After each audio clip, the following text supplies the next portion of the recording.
சிவபெருமான் கூப்பிடாம இங்க உள்ள வரவே முடியாது. எப்பேற்பட்ட ஆளா இருந்தாலும் சரி, நீ நாட்டையே ஆண்டாலும் சரி, உலகத்தையே ஆண்டாலும் சரி, சிவபெருமான் கூப்பிடாம இந்த கோயில் மண்ணை மிதிக்கவே முடியாது.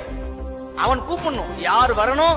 அப்படி சிவபெருமான் ஏத்துக்கிட்டாருன்னு வச்சுக்கோங்க, அவங்க எங்கேயோ போயிருவாங்க.